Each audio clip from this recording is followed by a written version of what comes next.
Assalamualaikum warahmatullahi wabarakatuh. Berebut menyambut mentari pagi, memancarkan cahaya di sela daun basah embun malam berganti hari. Satwa alam bersahutan menyambut salamku, tulus dari kolbu terdalam. Sebagai ungkapan syukur, semuanya masih diberi kesempatan oleh Yang Maha Kuasa untuk menikmati rahmat-Nya yang tak berhingga. Kita kembali membahas tentang literasi, sebuah anugerah Tuhan yang Maha Pencipta hanya untuk manusia, makhluk ciptaannya yang paling sempurna.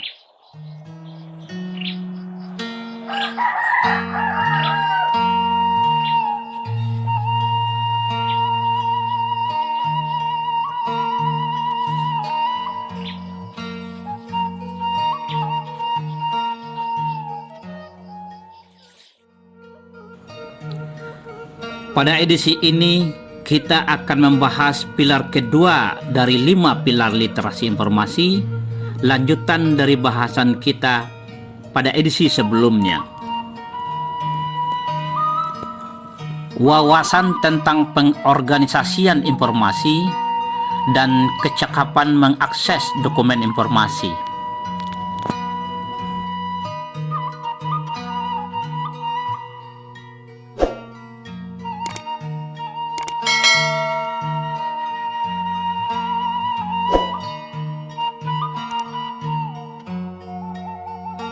Perlu diingat bahwa kita tidak pernah dan tidak akan pernah menemukan informasi. Yang kita telusur dan kita temu balikkan, search and retrieve, adalah dokumen yang memuat simbol-simbol dalam berbagai bentuk, seperti teks, suara atau bunyi, gambar, bergerak atau tidak, grafik, dan lain-lain.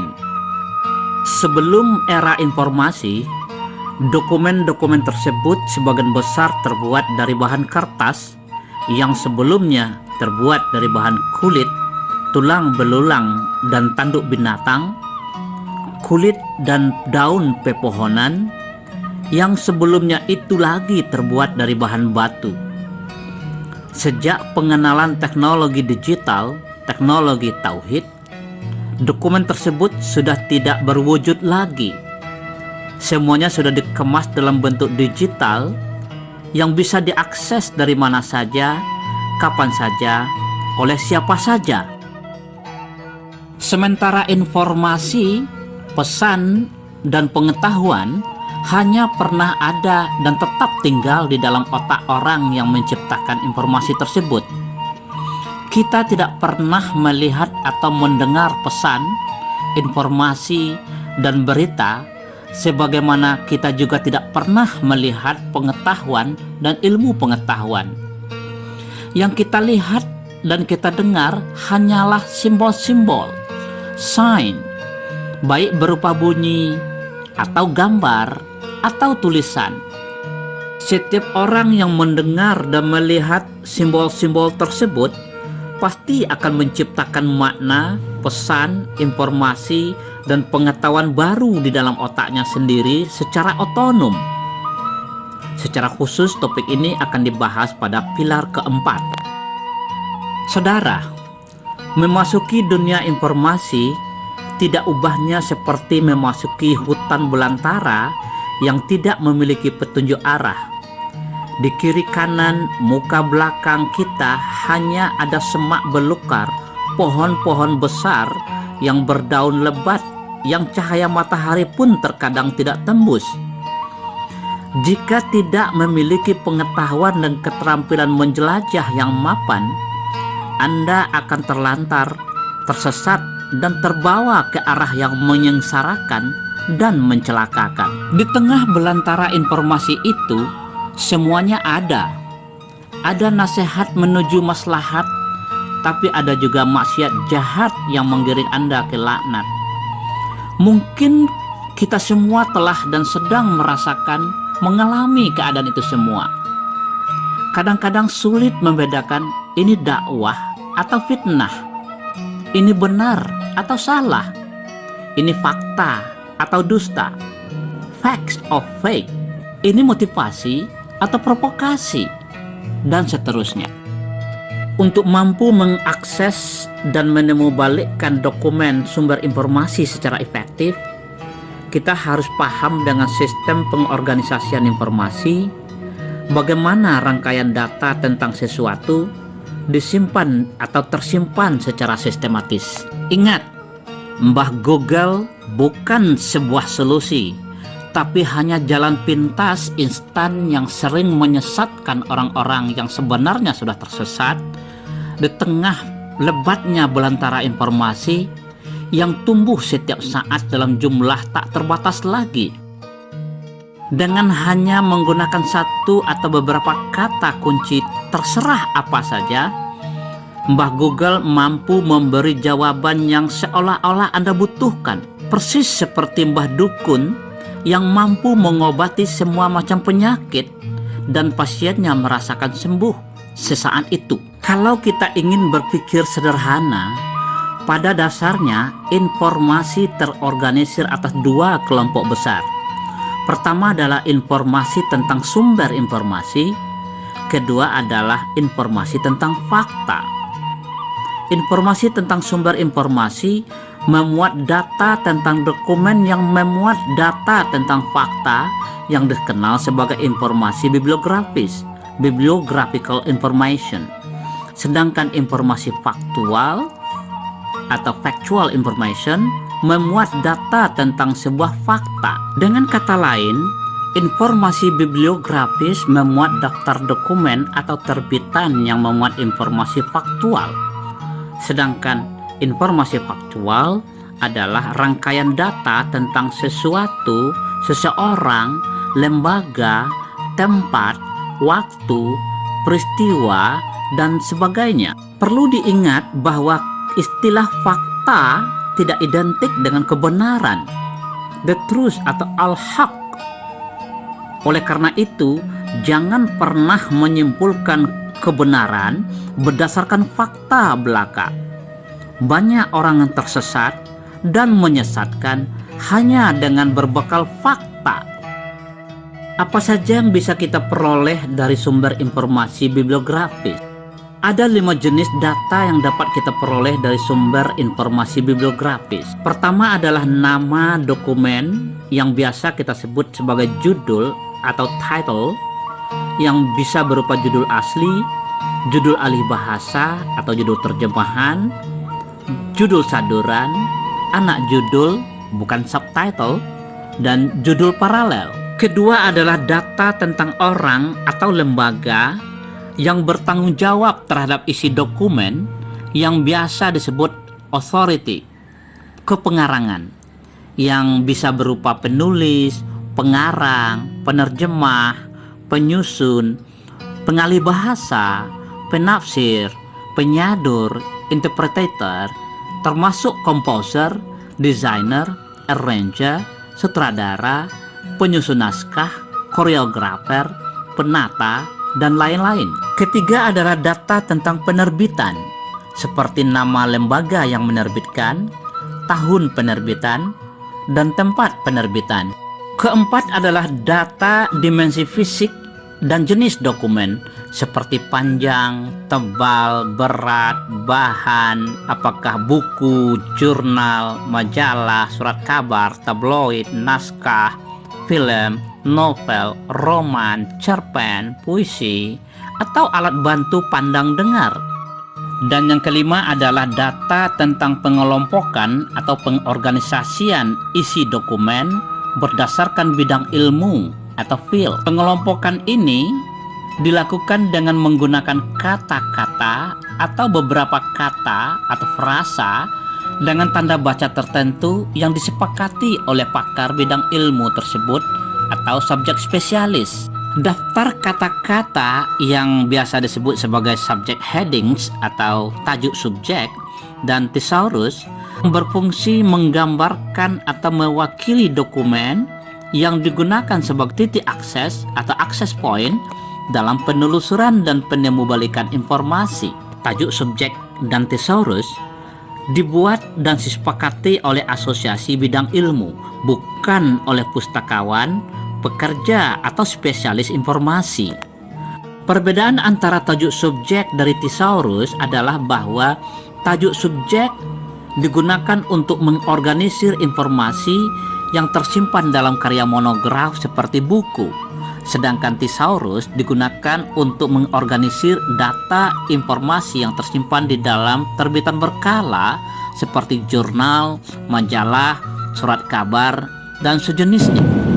Setelah terjadinya ledakan informasi yang sulit dikendalikan oleh pustakawan, profesional, dan spesialis informasi akibat dari penemuan teknologi informasi, penggunaan tajuk subjek dan thesaurus sebagai alat kendali dan titik sibak atau titik akses penelusuran dan penemubalikan informasi kelihatan tertinggal cepat dari kecepatan penciptaan informasi.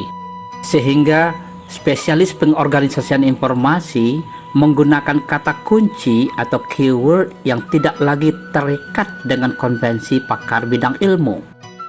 Mereka bebas menggunakan kata apa saja, baik di dalam konteks teks maupun di luar dari konteks teks. Yang penting kata tersebut dapat menggambarkan isi dari dokumen yang disimpan. Mereka yang diinisiasi oleh Christopher Rivers Messina atau Chris Messina menggunakan apa yang sering disebut sebagai tag, hashtag, atau tagar yang diadopsi dari kata tag. Dengan meniru kepakaran spesialis bidang ilmu atau subjek spesialis, sistem teknologi informasi telah mampu menciptakan sendiri daftar kata atau frasa yang mencerminkan isi sebuah dokumen informasi yang digunakan sebagai titik akses dalam penelusuran dan penemubalikan dokumen informasi, khususnya percakapan publik di media sosial.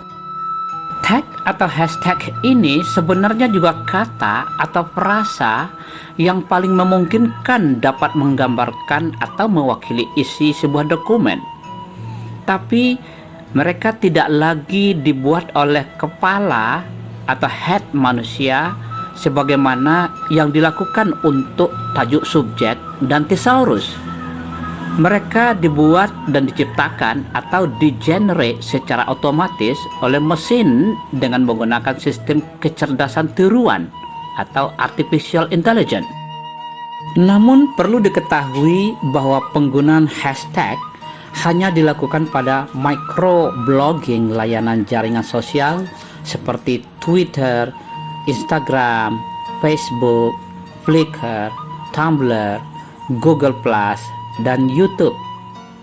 Pengorganisasian informasi ilmu pengetahuan yang dilakukan oleh pakar dan spesialis bidang ilmu masih tetap menggunakan tajuk subjek dan thesaurus bidang ilmu. Saudara, sumber data bibliografis terdiri dari 3 jenis: katalog, bibliografi, dan indeks. Katalog adalah daftar koleksi sebuah lembaga jasa informasi seperti perpustakaan, perpustakaan nasional, perpustakaan perguruan tinggi, perpustakaan lembaga penelitian, penerbit, toko buku, dan lain-lain. Sedangkan indeks mengacu ke daftar kata-kata atau frasa yang berfungsi sebagai titik akses penelusuran dan pengendalian informasi untuk artikel yang diterbitkan di dalam terbitan berkala seperti jurnal, majalah, surat kabar, dan seumpamanya. Kita tidak sedang membicarakan tentang indeks jurnal ilmu pengetahuan seperti Scopus, Science Index, Indeks Copernicus, dan sejenis itu. Hampir semua katalog lembaga jasa informasi sudah dapat diakses oleh publik secara online, daring, yang disebut sebagai Online Public Access Catalog atau OPAC. Kalaupun Anda tidak bisa datang ke Perpustakaan Nasional Republik Indonesia, sebuah lembaga jasa informasi milik bangsa, kebanggaan bangsa Indonesia, Anda bisa mengunjunginya secara virtual. Anda dapat mengakses berbagai layanan informasi yang barangkali belum pernah Anda alami dan Anda bayangkan sebelum ini. Katakanlah Anda ingin tahu buku apa saja tentang literasi yang pernah terbit di Indonesia. Cukup dengan memilih menu OPAC (Online Public Access Catalog) dan menggunakan kata kunci literasi pada bar tersedia dan memilih subjek pada pilihan pembatasan dari semua jenis dokumen, Anda akan disuguhi 89 judul terbitan dalam waktu hanya kurang dari 1 detik, dan silakan pilih judul yang diperkirakan memenuhi kebutuhan Anda. Namun jika Anda ingin mengakses isi dokumen secara digital, Anda bisa mengunjungi Google Book dan memasukkan kata kunci atau judul dari buku yang Anda butuhkan seperti literasi informasi, dan Anda akan disuguhi pilihan-pilihan dokumen yang relevan dengan kebutuhan Anda. Anda bisa mengakses berbagai informasi terkait dokumen tersebut seperti kulit, data katalog buku atau KDT, daftar isi, bahkan sebagian dari isi buku tersebut. Umpamanya Anda membutuhkan dokumen informasi tentang literasi terkait dengan kekuasaan atau power, Anda cukup mengetik kata kunci literasi dan power. Anda akan disuguhi berbagai judul dokumen berupa buku digital yang bisa dibaca secara online. Cukup dengan mengklik gambar kulit buku, Anda akan memperoleh berbagai data rinci tentang buku tersebut, mulai dari kulit, data katalog, daftar isi, bahkan sebagian besar dari isi buku tersebut seperti asli. Ini benar-benar perpustakaan virtual, sebuah perpustakaan seolah-olah ada tapi tiada. Silakan kunjungi dan jelajahi perpustakaan perguruan tinggi secara virtual dengan berbagai jenis layanan yang terpercaya dan jaminan yang tidak menyesatkan. Kalau Anda butuh bantuan, silakan konsultasi dengan pustakawan yang siap 24 jam, 7 hari seminggu. Beberapa lembaga jasa informasi telah mengembangkan katalog bersama atau Union Catalog atau katalog terintegrasi yang dapat diakses secara daring seperti WorldCat. Katalog online ini memuat hampir semua koleksi perpustakaan dari seluruh dunia. Jika Anda ingin mendapatkan buku dalam bentuk digital, selain menggunakan layanan perpustakaan nasional dan perpustakaan perguruan tinggi, Anda juga dapat menggunakan situs-situs lain seperti. Bagi kalangan akademisi, penggunaan basis data jurnal adalah sebuah keniscayaan. Sungguh tidak dapat diterima jika ada ilmuwan, akademisi seperti dosen, peneliti, guru, dan lain-lain tidak akrab dengan basis data jurnal. Kalau memang masih ada yang belum akrab, pustakawan siap untuk menjadi teman akrab Anda. Hampir semua perguruan tinggi berlangganan basis data jurnal online. Kalaupun tidak, silakan kunjungi Perpustakaan Nasional Republik Indonesia, perpustakaan milik bangsa, kebanggaan kita semua. Anda dapat menggunakan jasa e-resources, namun Anda harus menjadi anggota teregistrasi secara gratis. Perpustakaan Nasional Republik Indonesia telah dibiayai dengan uang rakyat untuk melayani rakyat. Sayang sekali kalau Anda tidak memanfaatkan fasilitas kebanggaan bangsa Indonesia ini. Jika Anda ingin mendapatkan artikel jurnal digital, Anda tidak usah datang ke perpustakaan perguruan tinggi secara fisik. Cukup kunjungi situs webnya dan Anda dapat menggunakan berbagai layanan seperti jurnal digital online. Pilih saja salah satu jurnal tersebut dengan mengklik gambar halaman depan. Anda dapat memilih artikel yang Anda butuh, baik yang terbaru atau current issues maupun artikel terdahulu atau archive. Anda tidak hanya dapat memperoleh data bibliografis seperti judul, pengarang, nomor, volume, tanggal terbit, dan penerbit, tapi juga abstrak atau ringkasan isi dan teks penuh atau full text. Bahkan jika Anda tidak sempat membaca secara online, Anda dapat memiliki dokumen digital dari artikel tersebut secara gratis. Memang sebagian besar dari artikel jurnal tersebut dapat Anda akses secara full text tanpa batasan. Namun jika ada artikel jurnal yang tidak dapat dibuka secara online, begitu pula halnya dengan artikel jurnal internasional berbahasa Inggris. Anda cukup memilih salah satu dari basis data yang memungkinkan memuat artikel yang Anda butuhkan seperti ProQuest, EBSCO, dan lain-lain. Masukkan saja kata kunci seperti information literacy, Anda akan ditawarkan berbagai jenis informasi dari artikel jurnal dari seluruh dunia berbahasa Inggris, seperti artikel jurnal lokal, artikel jurnal internasional, menyediakan tidak hanya data bibliografis, tapi juga teks utuh. Bahkan jika Anda membutuhkan informasi lebih jauh tentang subjek atau topik artikel yang Anda temukan, Anda bisa mendapatkannya dengan mengklik rujukan atau referensi bibliografis pada bagian akhir dari artikel tersebut. Karena terlalu panjang, bahasan tentang informasi faktual akan dibahas pada edisi berikutnya.